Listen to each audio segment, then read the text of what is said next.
Noise. Headache. Dry mouth.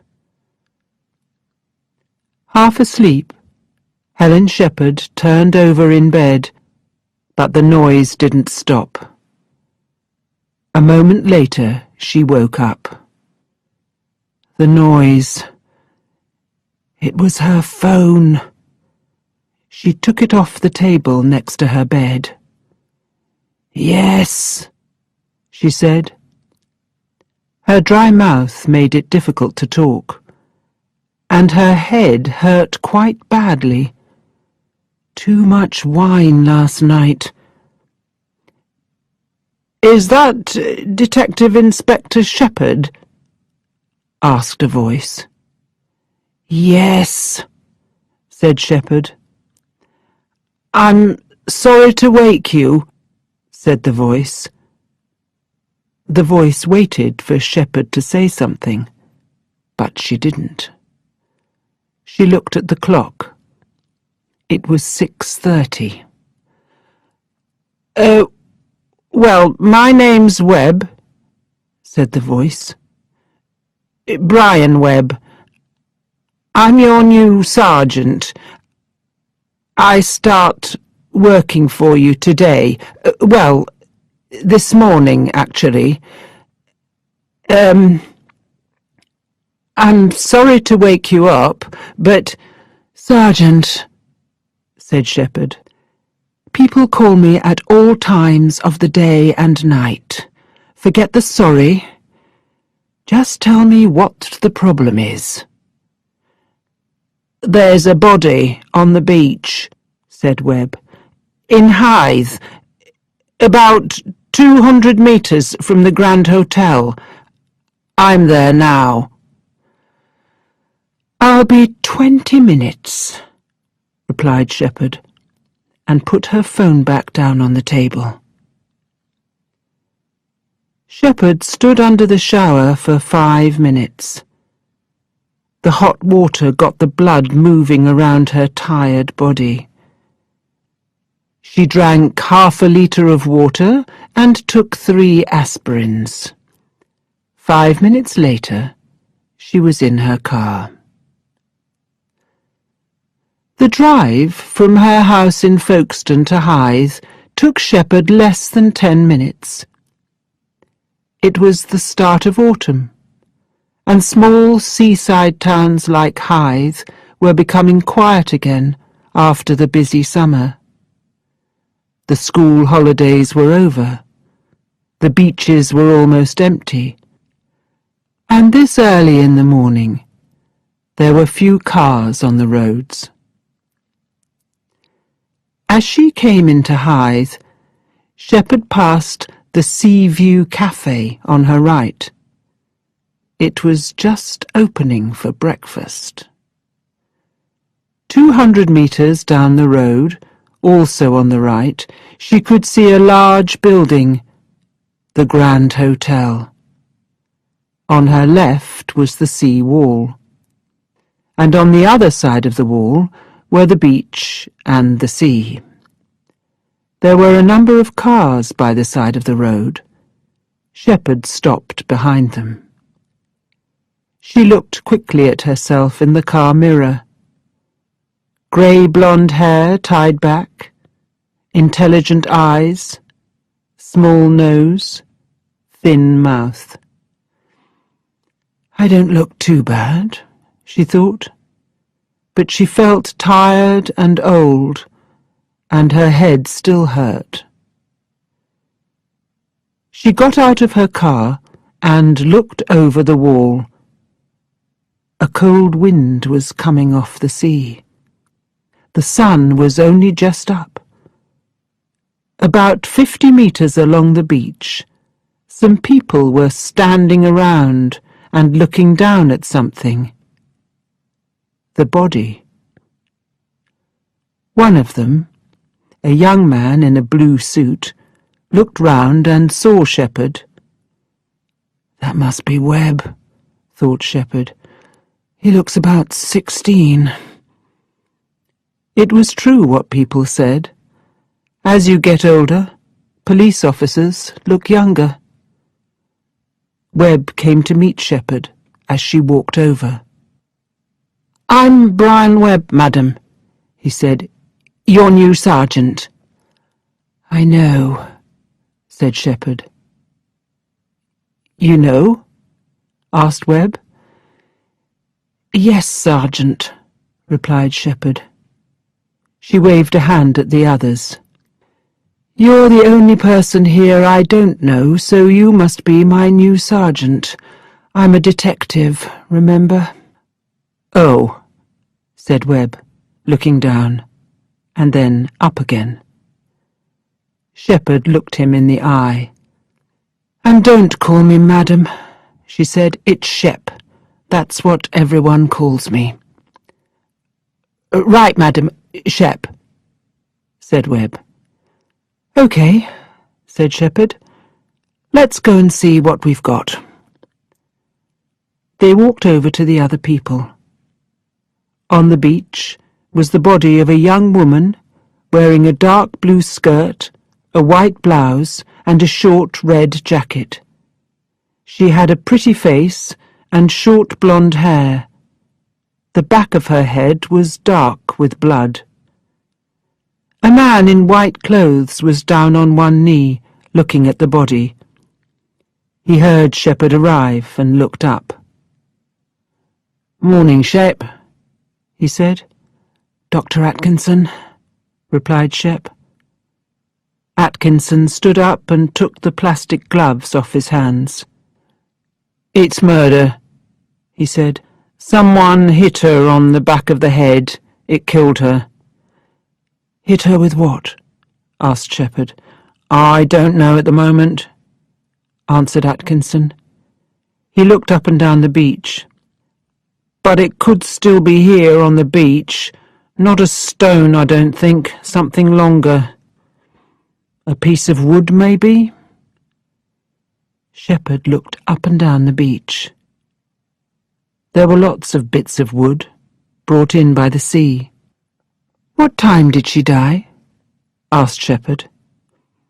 "Late last night or early this morning," replied Atkinson. "Say between 11 and 2. I can probably tell you more later." "OK, thanks," said Shepherd. She said nothing for a moment, and just looked out to sea.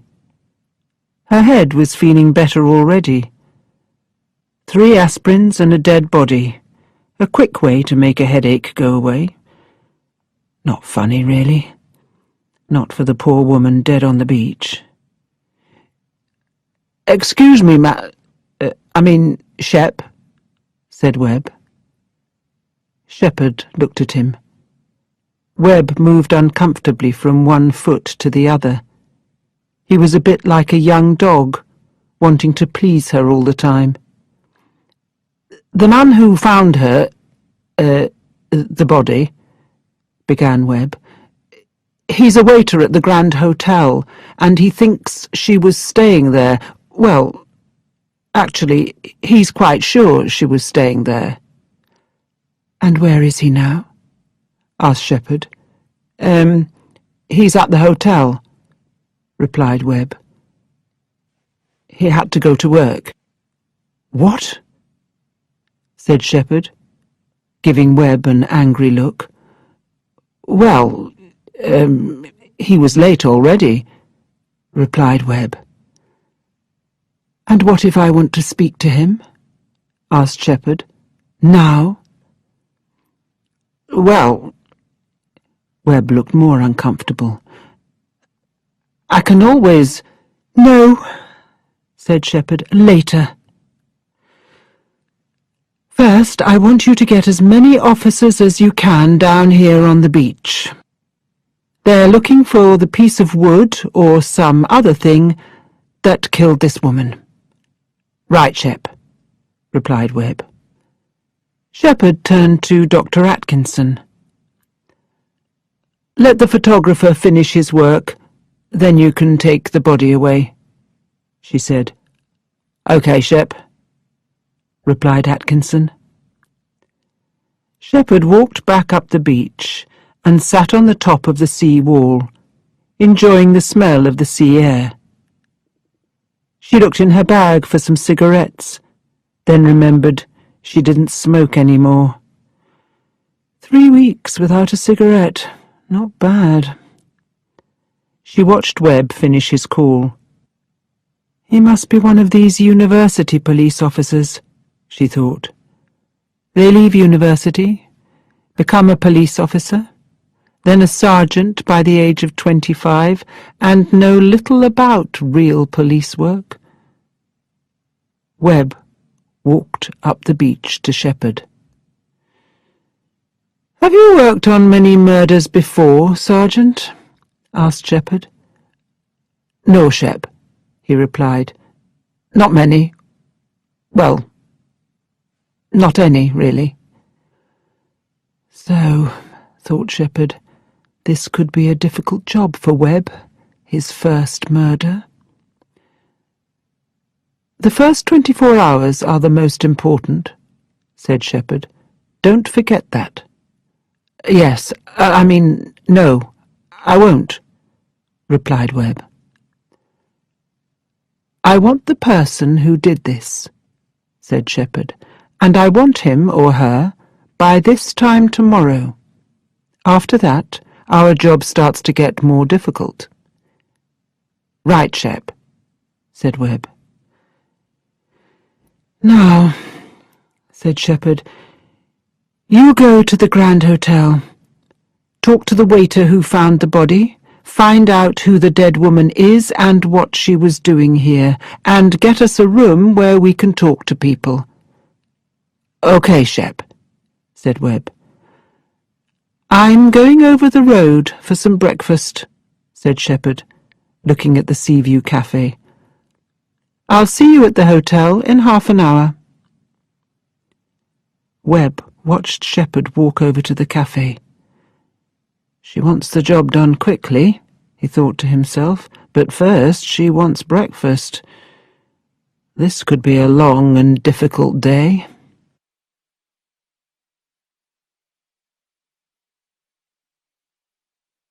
Chapter 2. McNab Music International. 25 minutes later, Shepherd walked through the front doors of the Grand Hotel. She felt much better after a bacon sandwich and a cup of coffee. It was 8 o'clock, and Webb was waiting for her. There were a number of comfortable sofas and chairs near the front desk, but at this time in the morning, not many people were around. "I've got us a room," said Webb, leading the way to the back of the hotel.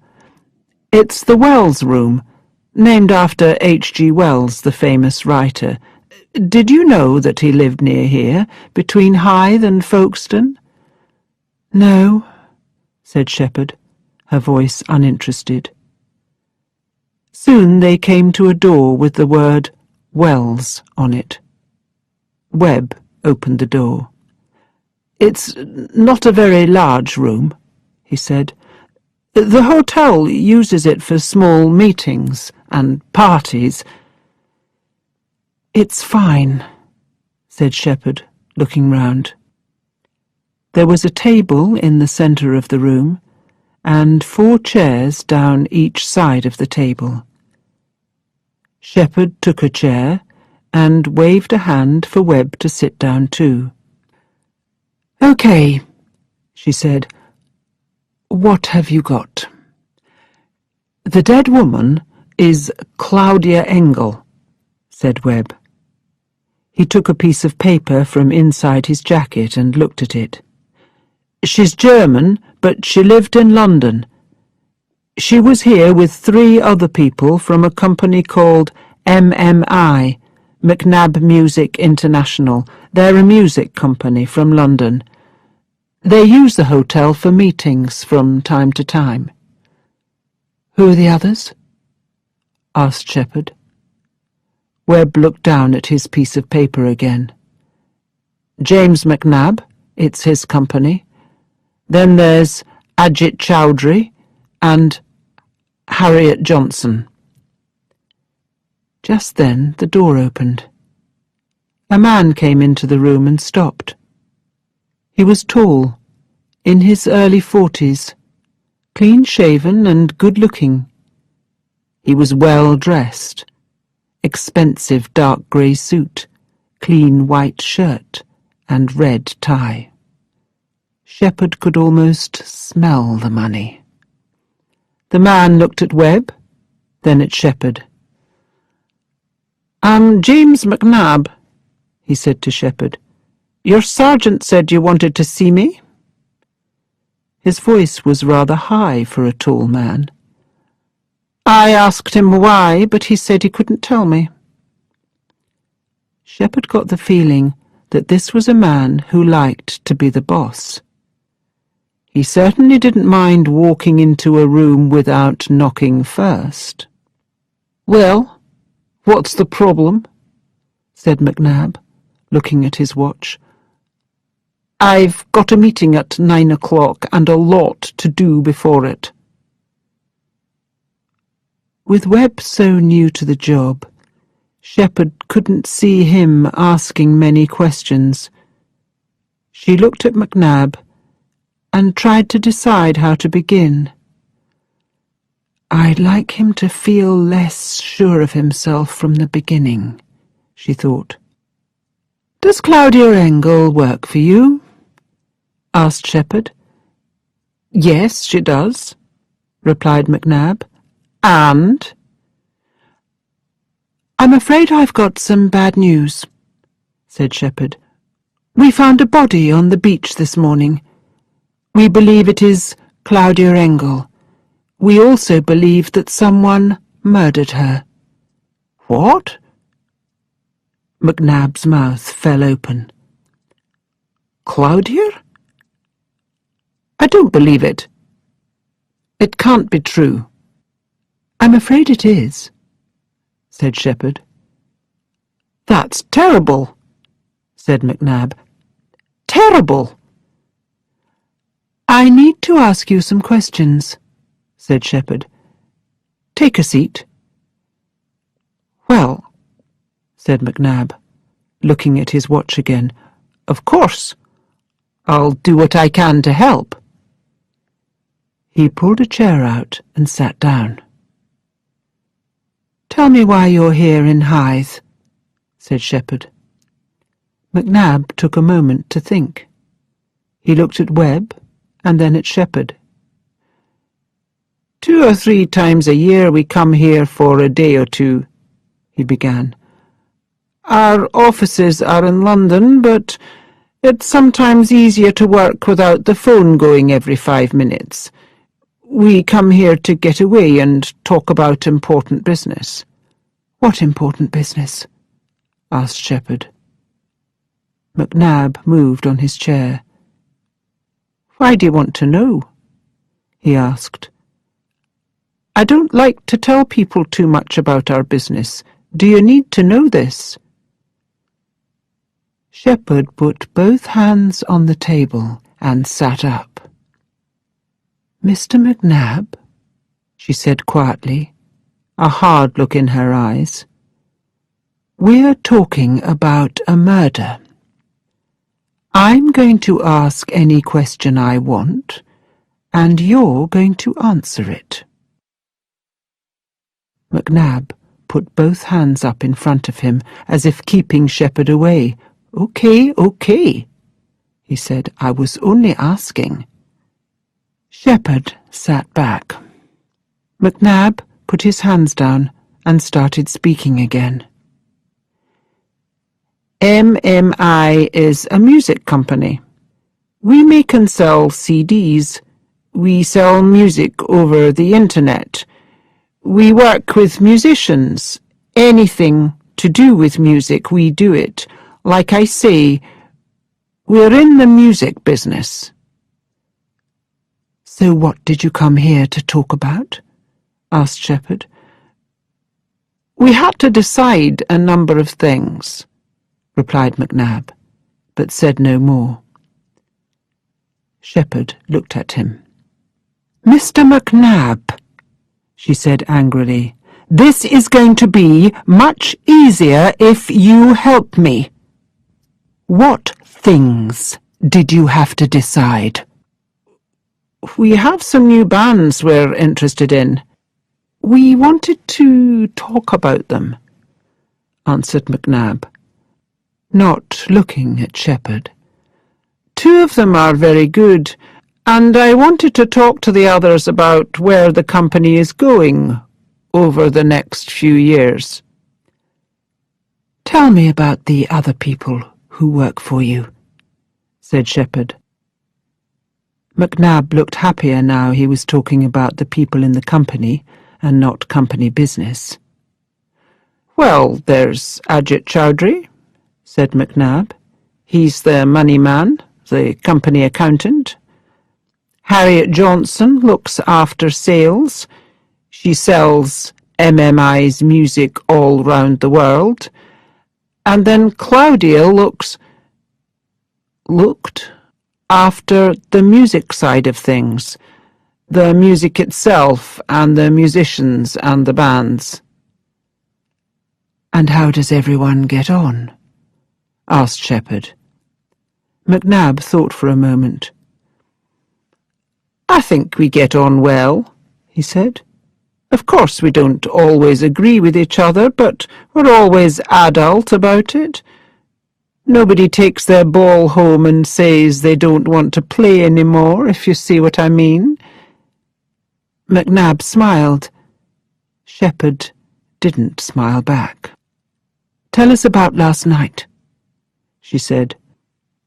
"There's not much to tell," answered McNab. "We worked until about 5. Then we met in the bar sometime between 7 and 7:30. We had dinner together in the restaurant and finished about 9:30. Then we went our different ways. I went to my room and watched TV for half an hour. Then I had a shower and went to bed." Shepherd looked at Webb to see if he had any questions. "Did anything unusual happen yesterday evening?" he asked. "Good question," thought Shepherd. "Maybe there's more to Webb than I thought." "No," began McNab, but then he stopped and thought. "Actually, yes, there was something strange." Webb didn't say anything. He just waited for McNab to speak again. "When we were in the bar," said McNab, "a man came in. As soon as he saw Claudia, he turned round and walked out again. But she saw him. It was very strange. Her face turned white. For a moment she looked terrible.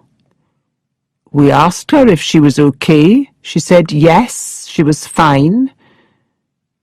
She said it was just someone she once knew." "What did the man look like?"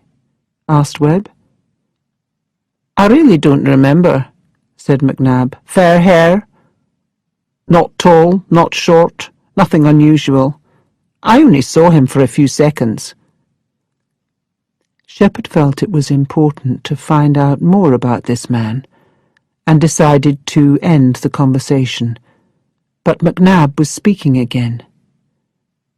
"Inspector," he said, "I hope you find this man soon. I mean, I'm sure the news of Claudia's murder will be in the newspapers, but I'd like to keep MMI away from this kind of news as much as I can." Shepherd smiled to herself. McNab, the boss, was looking after his company again. "It'll take as long as it takes, Mr. McNab," she said. "I'll probably want to talk to you again after we've spoken to Ms. Johnson and Mr. Chowdhury. I'll also want my officers to look round all your hotel rooms.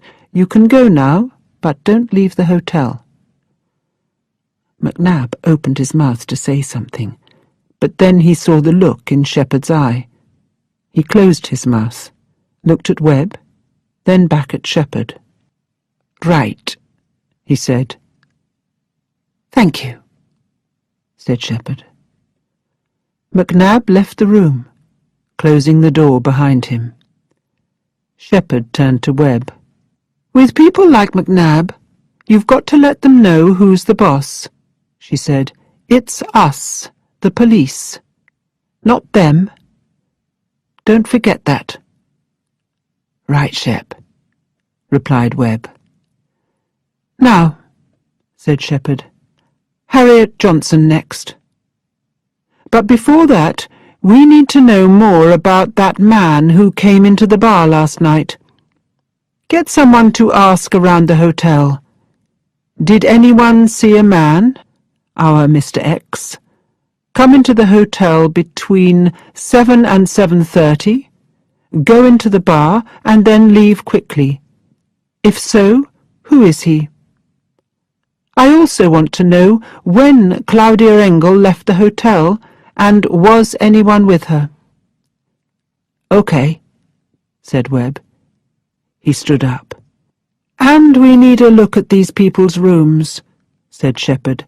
"Engel's room and the other 3. 2 officers to each room. If they find anything strange or unusual, I want to know." "Right, Shep," said Webb, going to the door. "And Sergeant?" said Shepherd. "Yes," said Webb. Shepherd looked at her watch. It was too early for a glass of wine. "Get someone to bring us some coffee."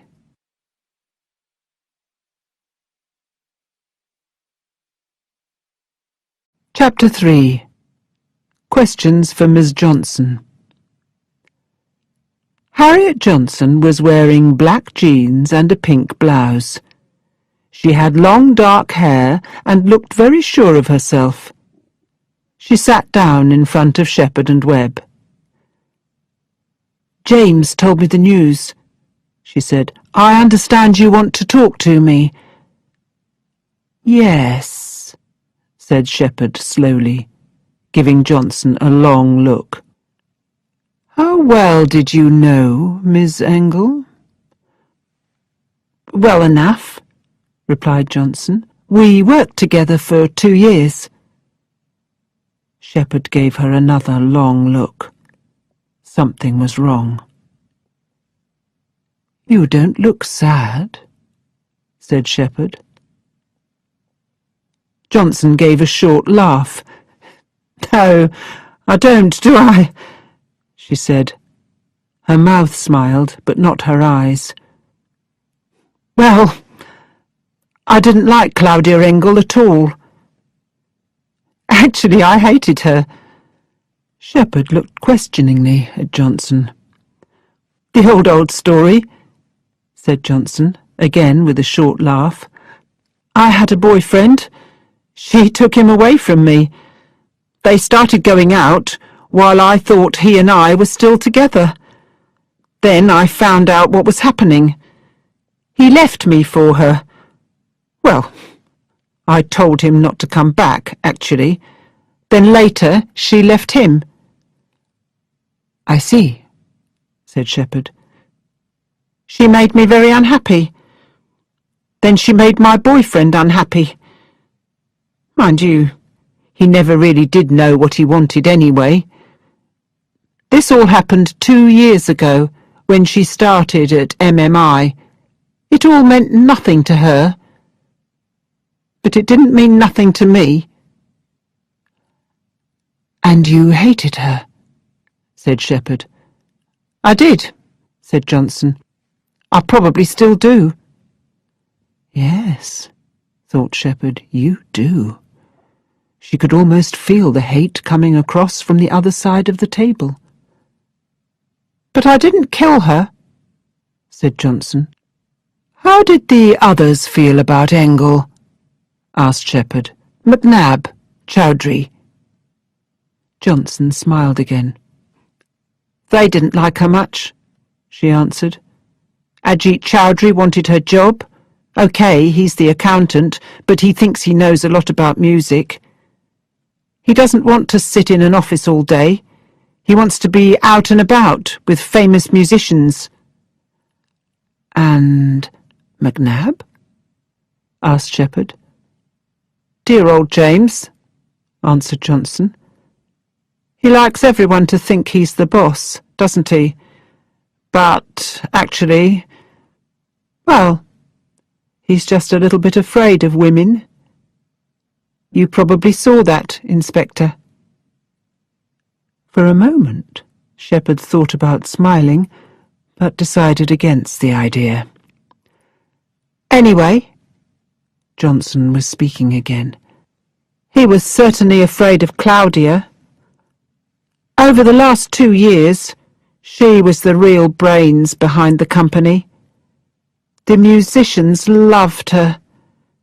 She knew what music the public wanted to buy, and James knew he just had to agree to her ideas.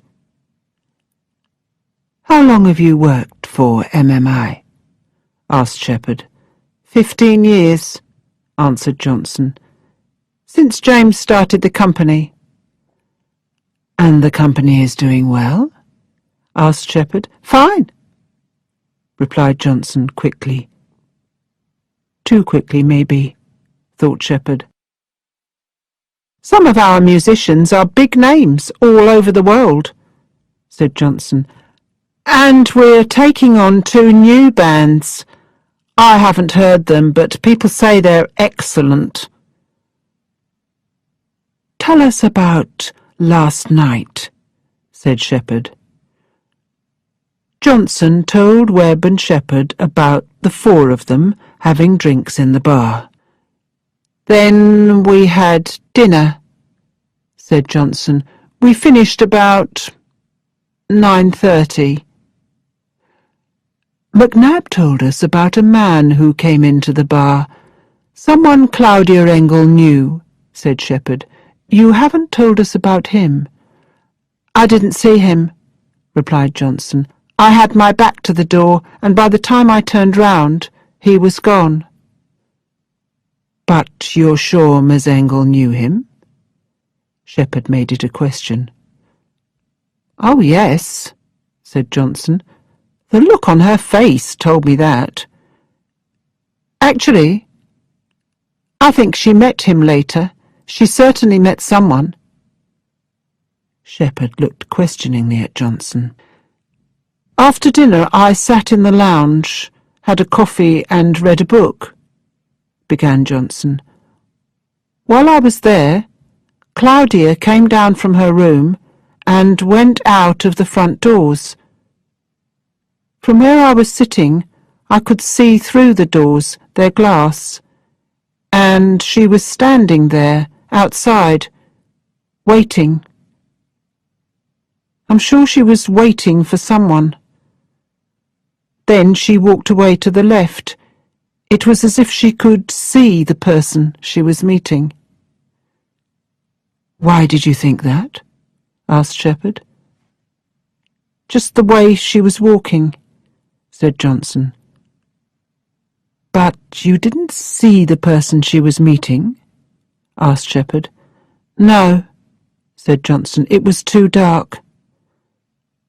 What time was this? Asked Shepherd. Probably about 10:30, answered Johnson. Maybe 10:45. I went up to my room soon after that. She moved uncomfortably on her chair. And you didn't see Miss Engel again? Asked Shepherd. No, replied Johnson. Shepherd looked at Webb. There's salt on your shoes, he said to Johnson. What do you mean? Asked Johnson. They're white round the bottoms, said Webb. That's salt from the sea. Have you been on the beach? Shepherd looked at Johnson's shoes. They were black trainers, and there was salt round the bottom of them. Not bad, Webb, she thought. Well, I went for a walk on the beach yesterday afternoon, replied Johnson. Yesterday afternoon? Webb made it a question. Yes, replied Johnson. You didn't go out again in the evening? After 10:30, perhaps? Asked Webb. No, answered Johnson, her voice not as strong as before. I've told you. I went up to my room. Webb said nothing. He just looked at Johnson. Shepherd could see Johnson's face beginning to go a little red. Maybe there was something she didn't want the police to know. Johnson moved uncomfortably on her chair again. I've told you, she said again. I went up to my room. Webb looked at Shepherd. OK, Miss Johnson, said Shepherd. You can go. We'll want to talk to you again, so don't leave the hotel, OK? Right, said Johnson quietly, and she left the room, head down. Shepherd and Webb looked at each other. She wasn't very happy about something, was she? Said Shepherd.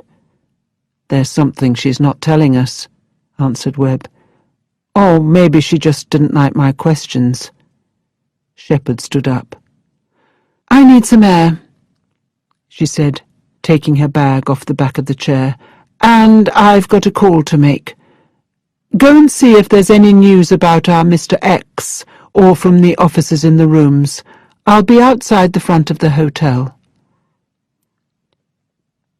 15 minutes later, Shepherd was standing outside the front doors of the hotel. Her phone was in her hand. Webb came out of the hotel at a fast walk. He had a piece of paper in his hand. Two things, Shep, he said. Shepherd closed her phone. Well? She asked. We know who Mr. X is, said Webb, looking pleased with himself. And one of the receptionists agrees with Johnson that Engel left the hotel at 10:30, but she also saw Chowdhury leave the hotel at about 10:45.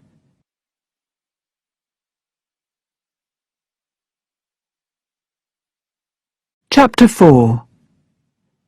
How well is MMI doing? Shepherd waited for Webb to say more, but he didn't. He probably wants me to say, well done, she thought.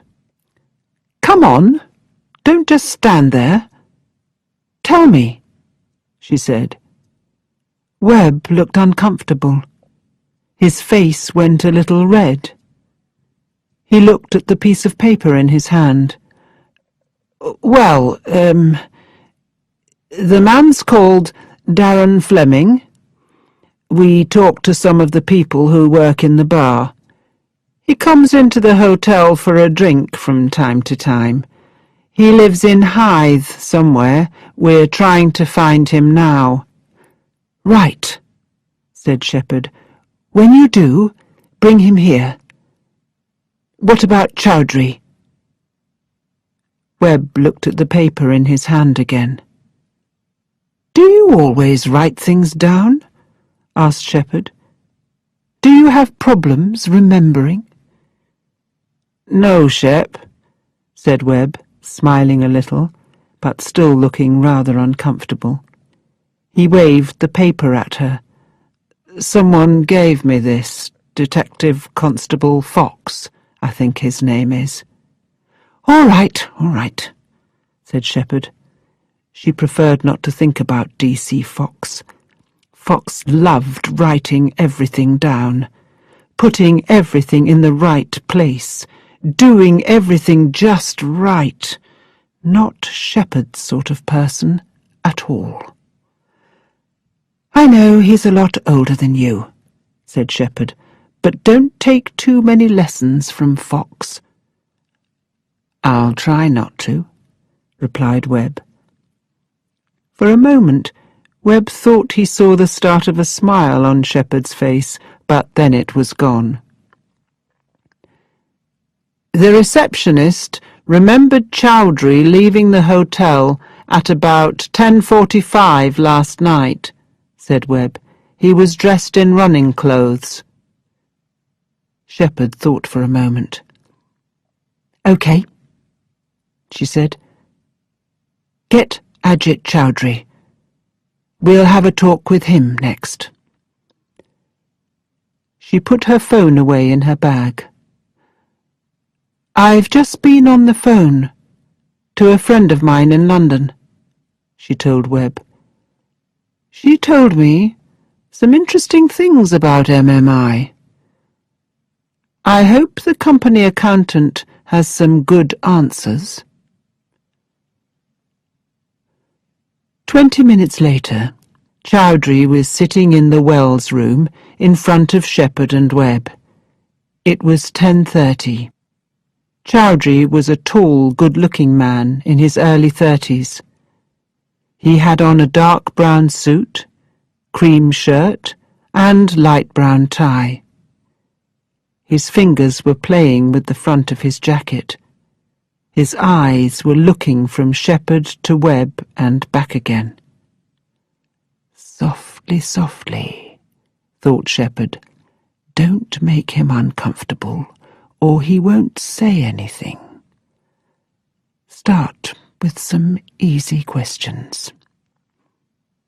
"Tell us about your job, Mr. Chowdhury," she began. Chowdhury sat back in the chair and stopped playing with his jacket.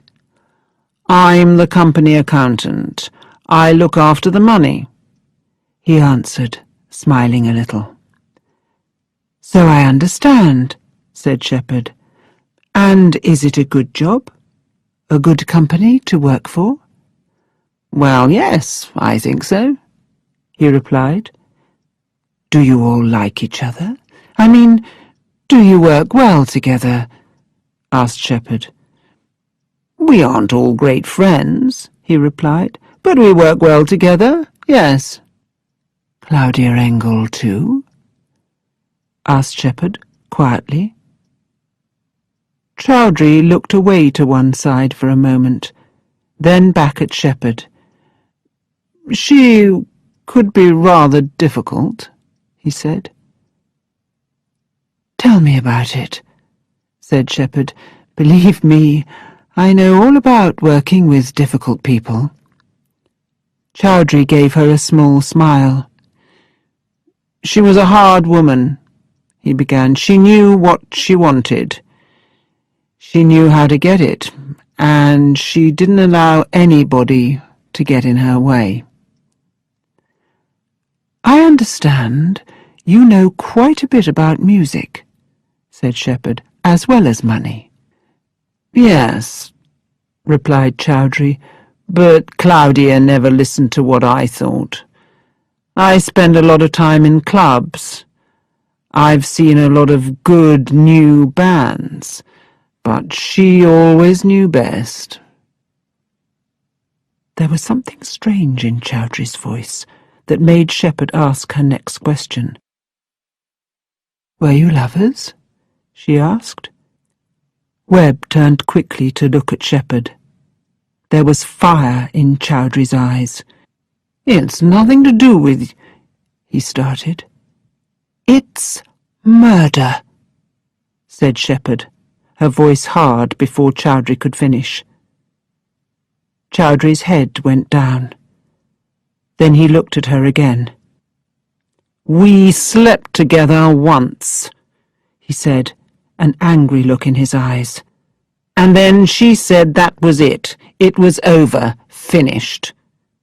"And that made you angry?" said Shepherd. It wasn't a question. "It still does," said Chowdhury, "but not enough to kill her. It hurt me at the time, but it was just one night, and she didn't tell everyone about it. No one in the office knew." "Did she like working for McNab?" asked Shepherd. "When she started, she was quite happy. began Chowdhury, but things have been difficult for the last month or two. In what way? Asked Shepherd. Well, at first she and James always agreed on everything, replied Chowdhury. But like I said, for the last month or two they haven't. I was walking past McNab's room yesterday afternoon. We're all on the second floor, and I could hear her in there. They were shouting at each other. What about? Asked Shepherd. I didn't hear much, answered Chowdhury. One of the hotel cleaners was near, so I couldn't stop and listen. But I did hear her say, "You need me, James. Give me what I want, or your company is finished." That was all I heard. What do you think she wanted? Asked Shepherd. Money. Chowdhury didn't stop to think for a moment. Ah, said Shepherd, thinking about the telephone conversation with her friend in London. And how is the company doing? Asked Shepherd. I've heard it's not doing too well. Who told you that? Asked Chowdhury quickly. How is the company doing? Shepherd asked again, her voice a little harder. Chowdhury thought for a moment. Not great, he said. I mean, I'm the accountant. I can make the numbers look good on paper, but actually, they're not great. Some of our big stars aren't as good as they were. Sales fell last year and will fall again this year. There are 2 new bands out there that we think are very good. Claudia was trying to get them to work with MMI, but they're still thinking about it. I see, said Shepherd. She said nothing for a moment. Then Webb spoke. What about last night? He asked. Where were you going at about 11:15? For a run? Why? Asked Chowdhury. Which way did you go? Asked Webb. Out of the hotel and right, replied Chowdhury. I ran along by the beach for 4 or 5 kilometres, and then came back. I got back about 11:30. Shepherd thought Claudia Engel's body was a few hundred metres to the left of the hotel, the other way. At that moment, D.C. Fox's head came round the door. Shep, he said, you'll want to see this. Shepherd left the room for a moment, and then came back in. Fox stood by the door. In Shepherd's hand was a golf club in a long plastic bag. One of my officers found this in your room, she said to Chowdhury. Is it yours?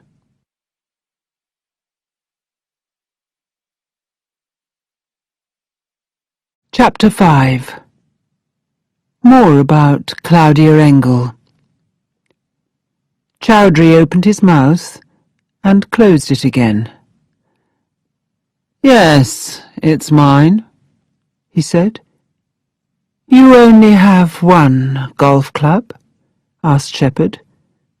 It's a new one, answered Chowdhury. I bought it the day before yesterday. My other clubs are in the golf bag in the back of my car. We'll need to look at those too, said Shepherd, putting out a hand. Keys, please. Chowdhury gave his car keys to Shepherd. She passed his keys and the golf club to Fox. You know what to do, she said. Yes, Shep, Fox replied. Shepherd looked at her watch, then at Chowdhury. You can go, she said, But don't leave the hotel. I'll have more questions for you later. Chowdhury left the room. Webb looked at Shepherd. Your phone call, he said. That's how you know business is not good. Yes, replied Shepherd. A friend in the music business. It's a small world. And how did you know that Chowdhury and Engel were lovers at one time? Webb asked. I didn't, said Shepherd. But there was something in his voice that made me think it was a good question to ask. Shepherd took a pen from the table and started playing with it. And D.C. Fox told me that Darren Fleming is here. Get him in here next. Ask for some sandwiches for later, too, and more coffee, if you want it. Shepherd looked at her watch. It was 12 o'clock. Time for a real drink. And you can get me a glass of red wine from the bar, she said. Webb looked at Shepherd as he stood up. She was certainly different from other police inspectors he knew. But he just said, Right, Shep. And this time, you ask the questions, said Shepherd. Webb smiled. Thanks. Don't thank me yet, replied Shepherd, not smiling back. I'll be in here with you. A few minutes later, they were back in the Wells room. Shepherd and Webb were in their usual seats. Darren Fleming was opposite them. Fleming was in his late 20s, wearing jeans and a brown shirt. Why am I here? He asked Shepherd. You were in the hotel last night, said Webb. Yes, but only for a short time, answered Fleming. Why was that? Asked Webb. Because I saw someone, began Fleming. He stopped. He looked at Shepherd, then back at Webb. What's all this about? He asked. We found a body on the beach early this morning, said Webb. Claudia Engel's body. She was dead. Murdered? Asked Fleming. Yes, said Webb. Poor Claudia, said Fleming. Poor Claudia. You knew her? Asked Webb. Yes. We were students together in London, said Fleming. We lived in the same house for a year. Not happy times. Why not? Asked Webb. It was an unhappy house, mainly because of Claudia, said Fleming. He was quiet for a moment, remembering. Then he spoke again. We were studying the same thing, business, so I saw a lot of her. She wasn't a nice person. When she said something, you never knew if it was true. She sometimes told stories about people, other students, and I knew the stories were untrue. She could be really nice if she wanted something, help with her studies, someone to cook her a meal, but you had to do what she wanted. If you didn't, she told everyone else how terrible you were. By the end of the year, I just wanted to get out of that house. There were 5 of us living there, and everyone felt the same way. Did she know how you felt? Asked Webb. Oh, yes, said Fleming. She certainly knew how I felt. One time, she wanted to borrow a piece of my work. She wanted to use it in something she was doing. I wasn't having any of it. I told her no, she could do her own work. She said some bad things about me to other people, and I found out." "And?" asked Webb. "I told her what I thought of her. In front of most of the students from one of our classes. I was so angry." Then Fleming smiled. "But that was 10 years ago," he said. "And are you still angry?" asked Webb. "Because you just turned round and walked out of the hotel last night." Fleming sat up in his chair and looked at Webb. "No," he said. "I'm not angry now. If anything, I feel sorry for her. She had no real friends. But yes, I walked out last night. The past is sometimes a dangerous place. I didn't want to go there. I went back home. I was unlucky enough to see Claudia Engel for about 5 seconds yesterday evening. That's all. I didn't see her again. Now, can I go?" "You didn't meet her later that evening?" asked Webb. "Certainly not," replied Fleming. "Was anyone with you when you were at home?" asked Webb.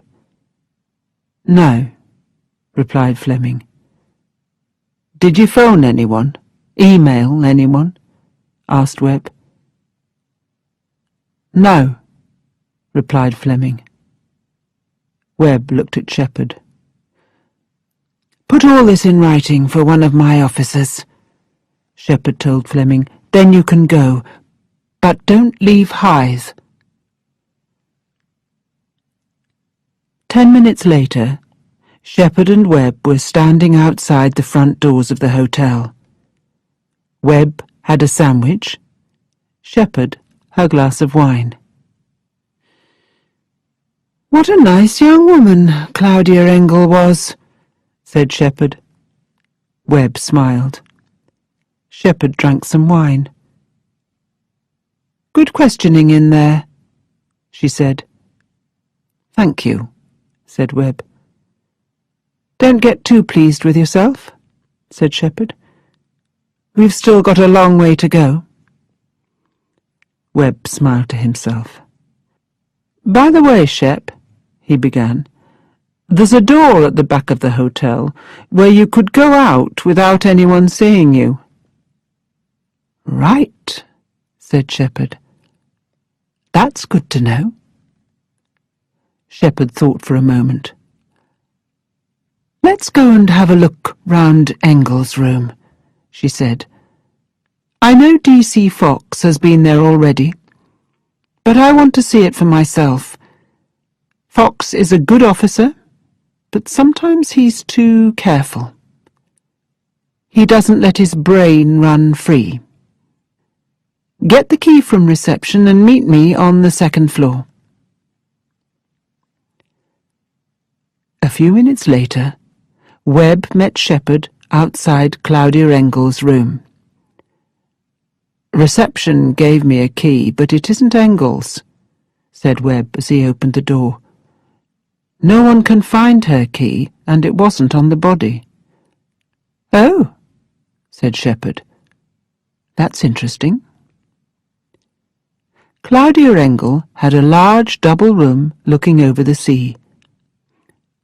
"I'll start in the bathroom," said Shepherd. "You look round here." "What are we looking for?" asked Webb. "We'll know it when we see it," answered Shepherd. Shepherd took a quick look round the bathroom. There wasn't much to see. Engel was only staying 2 or 3 nights. Shepherd saw nothing unusual. She went back into the bedroom. Webb was looking through Engel's clothes. "Anything?" asked Shepherd. "No, Shep," answered Webb. Shepherd looked round the room. There was a book, a clock, and a music magazine on the table next to the bed. Some keys on the table too. House and car, thought Shepherd. A raincoat behind the door? Nothing in the pockets. She looked round the room again. Something was wrong. She didn't know what. She could feel her morning headache coming back just when she didn't need it. Just then, she heard Webb's phone. He answered it. Shepherd looked out of the window at the sea, not listening to Webb's conversation, but thinking about the room.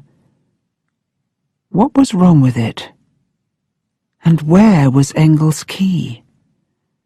She heard Webb finish his conversation. Shepherd looked at Webb. "Well?" she asked. "Nothing important," replied Webb. Shepherd looked round the room a third time. "You know I said, 'We'll know it when we see it,'" she began. "Yes," said Webb, questioningly. "Well, we'll also know it if we don't see it," said Shepherd. "What do you mean?"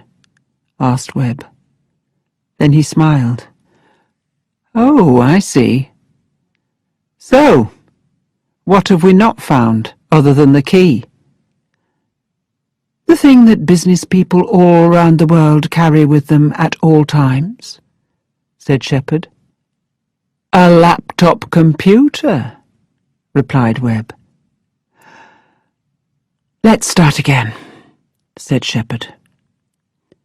5 minutes later they were finished. There wasn't a laptop in the room.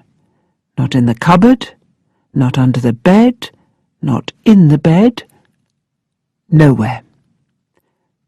"We need to find it," said Shepherd. "First, find out if she had one here. I can't believe she didn't. And find out what sort it was. Then put all our officers on it. Look all round the hotel. Have another look in the rooms of those other 3 jokers, McNab, Johnson and Chowdhury. Send someone round to Fleming's house and get as many people as you can to go along the beach again." "Right, Shep," said Webb. "After that, you'll find me in the bar," said Shepherd.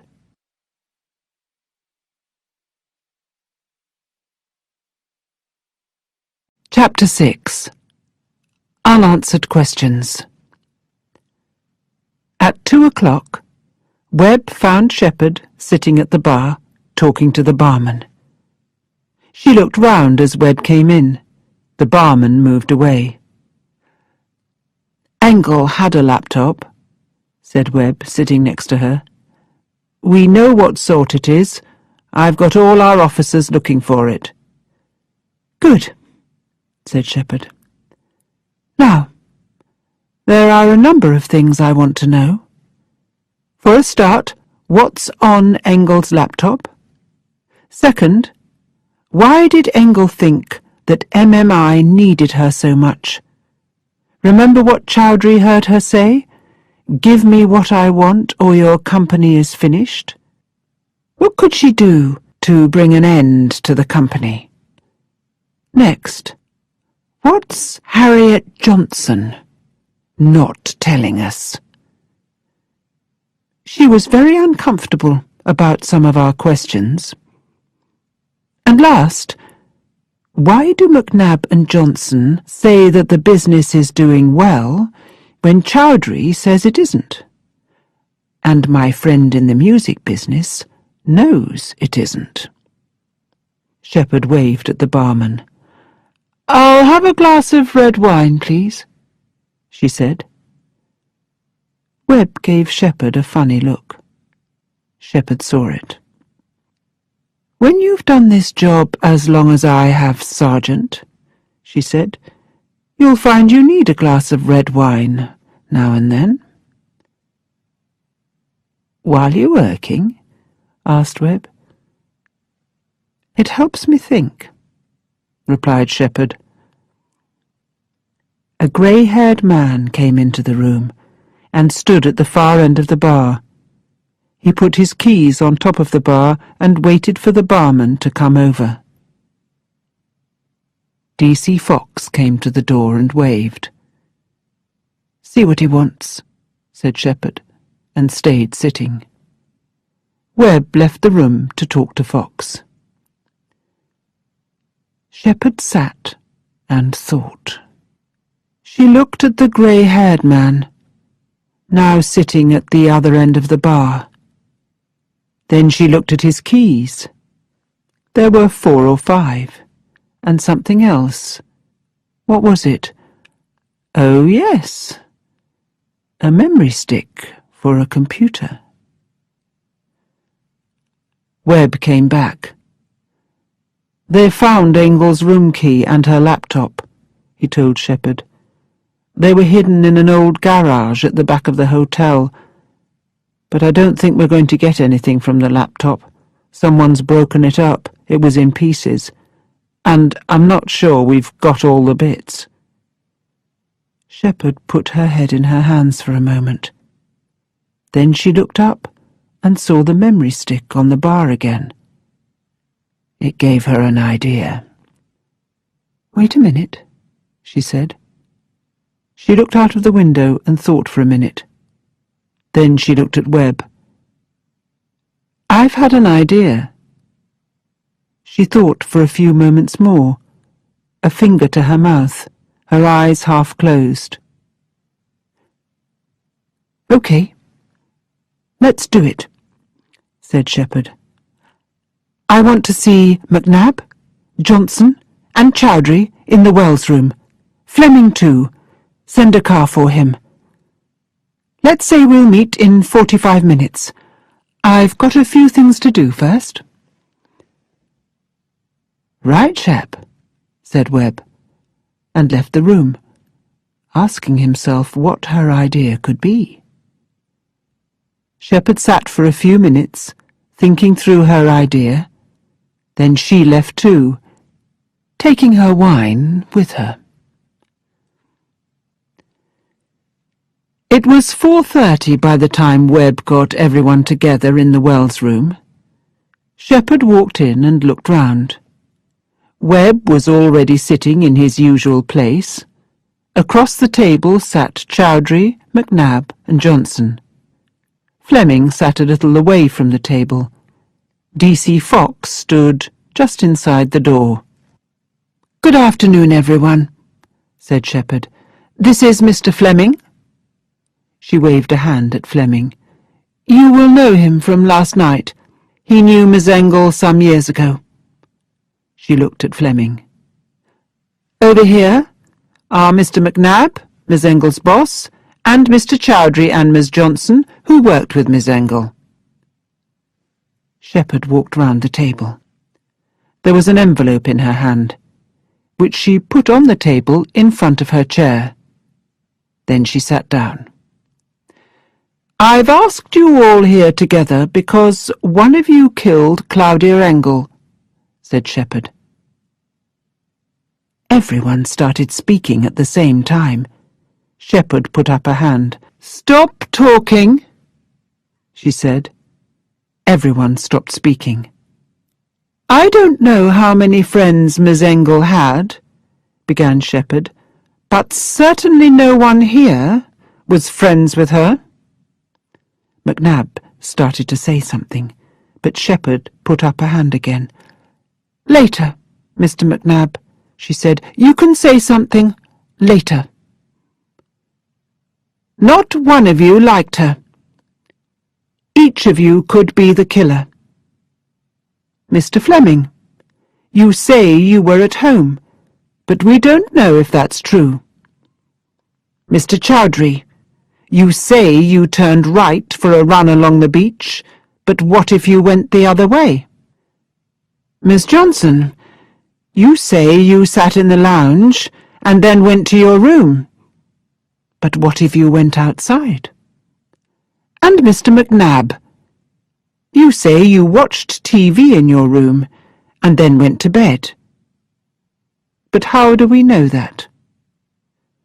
Shepherd saw Johnson look at McNab and move on her seat.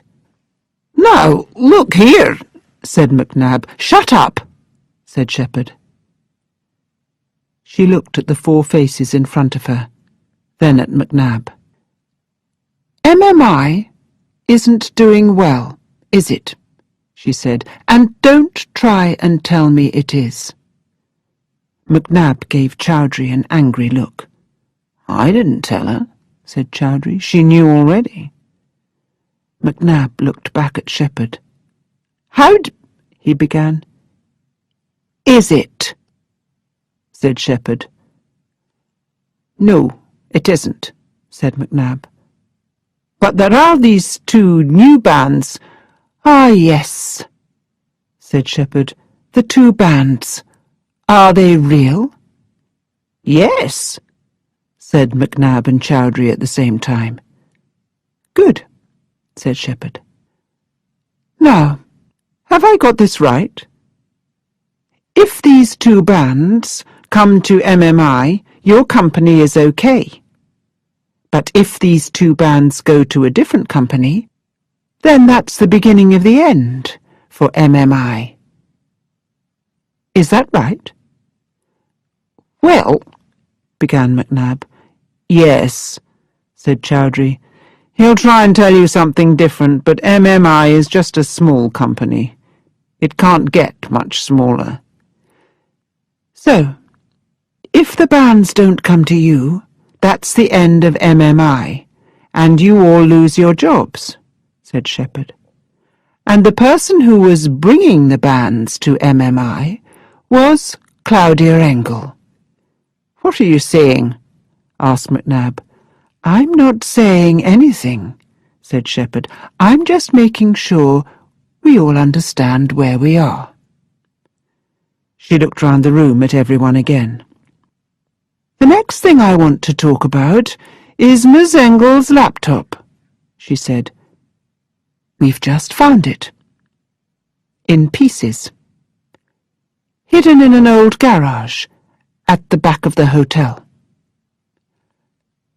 At that moment the door opened. A police officer said something to DC Fox. Fox came over to Shepherd and spoke to her quietly. She looked at Johnson. "Just what I need," thought Shepherd, "a way to make Harriet Johnson talk." "Miss Johnson, one of the cleaners saw you leaving the hotel this morning at 6:30. You were carrying a laptop bag. Perhaps you could tell us what you were doing."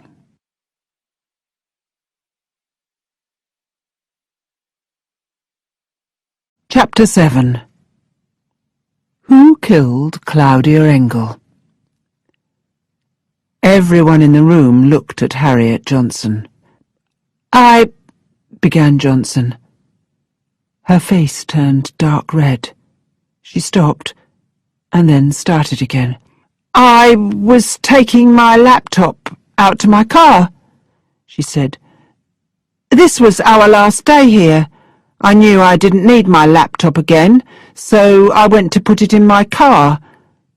But it was my laptop. You have to believe me." "Excuse me, Shep." It was Fox who spoke. "When we asked to see everyone's laptop, Miss Johnson's was in her room." Yes, said Johnson. "I know, I brought it back. When I knew we had to stay longer because of Claudia, I went and got it. I thought I could do some work." Shepherd looked at Johnson for a few seconds. "Tell me, Miss Johnson," she began, her voice hard. "Tell me everything that you did after 10:30 last night." For a moment Johnson didn't speak. She looked at McNab, then at Shepherd. "And don't tell me you just went to your room and went to bed," said Shepherd, "because I won't believe you." Johnson looked down at her hands for a moment, and then up at Shepherd. "I went to James's room," she said. I wanted to ask him something about a problem we're having with sales in North America. I needed to send an email to the States before I went to bed, but James wasn't there. He didn't come to the door. Johnson looked at McNab. "I'm sorry, James," she said. "Well, Mr. McNab?" asked Shepherd. "Where were you?" Now McNab's face went red. "I was probably in the shower," he answered. "I told you I had a shower before I went to bed." "You didn't go out?" said Shepherd. "You didn't use the door at the back of the hotel?" "No," he replied.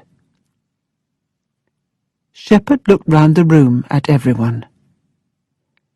Her fingers started playing with the envelope on the table in front of her. The envelope was open, and there was writing on the front of it. She looked back at James McNab. "Maybe what you're saying is true, maybe it's not," said Shepherd. "I don't know yet. But one way or another, I'm going to find out." She looked round the room again. "And I do know this. Claudia Engel's laptop is important. Her killer knows it's important too. There's something on her computer. An email, a letter, something like that. Something that will tell me who the killer is." Nobody spoke. The room was very quiet. "I also think Miss Engel knew she was in danger," said Shepherd, looking in turn at each of the people sitting in front of her. She turned the envelope over so that everyone could see the writing on the front. There were 2 words: Claudia Engel. "She left this at the hotel reception yesterday afternoon," said Shepherd, opening the envelope and turning it over. A memory stick fell out onto the table in front of her. "Do you know what's on this?" she asked, and then answered the question herself. "Everything that was on her computer. Claudia put everything important from her laptop onto this memory stick and gave it to reception to keep safe. It could take me some time to find what I'm looking for, the important email or letter, but I will find it." Again, nobody spoke. Shepherd watched everyone carefully. Johnson's hand went to her mouth. Chowdhury looked like he had a lot of questions to ask. Fleming was sitting back in his chair, looking from Shepherd to the MMI people and back again. But it was McNab who looked most uncomfortable. Shepherd watched him carefully. At that moment the door opened. A police officer gave DC Fox a piece of paper. Fox passed the paper to Shepherd, who looked at it, then smiled at Webb. Webb looked at her questioningly. Shepherd looked round the room again. "You'll be interested to know that one of my officers has had a look at the door at the back of the hotel," she said. "He's found quite a few fingerprints on it from a number of different hands.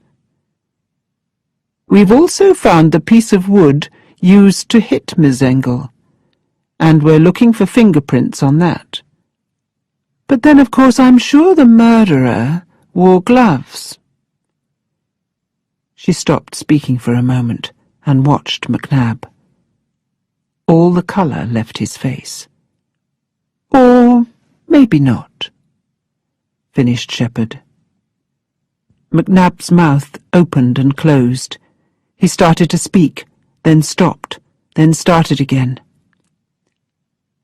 "Yes, Mr. McNab," said Shepherd quietly. "I had to," he said. "I just had to. She wanted too much. She always wanted too much. She earned good money, but she wanted double." "And you didn't want to pay that," said Shepherd. "I couldn't," said McNab. "I couldn't. But she didn't believe me. 'Double or else,' she said." "Or else what?" asked Shepherd. "She said, 'I'll start a new company. The 2 new bands will come to me. In time, most of your old bands will come to me too. You're finished, James.' That's what she said." McNab's voice became stronger. "I started MMI 15 years ago. I built the company. I couldn't let her end it all. Not someone like her." "So you invited her for a walk on the beach," said Shepherd. "Yes," said McNab. "I told her I was sure we could agree something. I went out through the back door so no one saw us together. Then I met her outside the front of the hotel." He pushed his fingers through his hair and spoke again. "I told her I wanted to talk about it. I tried one last time. I said I'd give her 50% more money. 'Double or nothing,' she said. She laughed at me. That made me so angry. She turned her back on me to look out to sea. There was a piece of wood on the beach. I hit her with it, just once. She fell. It was all over." "Then you took her room key, went to her room, and took the laptop," said Shepherd. "Yes," said McNab. "I went in and out through the back door again. I took the laptop out to that old garage behind the hotel. I broke it up into pieces with a large stone and hid it." His head went down. "Fox," said Shepherd, "get another officer, and take Mr. McNab to the police station." She looked at the other people in the room. "Okay. You all need to put in writing what you've done over the last 24 hours. Then you're free to go." 15 minutes later, Shepherd and Webb were sitting in the bar. There was a half-empty glass of red wine in front of Shepherd, and an orange juice in front of Webb. Shepherd's fingers were playing with the memory stick. "When did I say I wanted someone to look at the back door?" she asked. "You didn't," replied Webb. "Good for you," said Shepherd. "I like having a sergeant who uses his brain." "Well, I knew the killer didn't have much time to decide how to kill Engel," said Webb. "I just thought it would be a good idea to look for fingerprints on the back door. I mean, nobody has gloves with them, in September anyway." Shepherd smiled. "It's lucky for us, too, that Claudia Engel put everything onto the memory stick and left it at reception," said Webb. "And that you thought to ask them about it." "It's not lucky at all," said Shepherd. "What do you mean?" asked Webb. "It's not her memory stick," said Shepherd. "I borrowed it from reception, just before I talked to that lot." "But the writing on the envelope," said Webb. "Engel wrote her name at reception when she arrived 2 days ago. I thought I did quite a good job of making it look the same." "But," began Webb, "you mean—" "That's right," she said. "McNab believed we knew everything, but actually we didn't." Shepherd took a drink of her wine. "So, what was on her computer?" asked Webb. What was so important? I have no idea, said Shepherd, and laughed. If we're lucky, McNab will tell us, but if he doesn't, that's okay too. He's told us that he killed Engel. That's the important thing. And from the look on his face, he didn't bring any gloves with him, so we'll probably have his fingerprints too. Webb drank some of his orange juice and looked at Shepherd. She really wasn't the usual kind of police inspector. We found the murderer, Shepherd looked at her watch, in under 12 hours. I call that a good day's work. Well done us. Webb smiled. Right, said Shepherd, standing up and finishing her drink. I'm going to give this memory stick back to reception. Mine's another glass of red wine.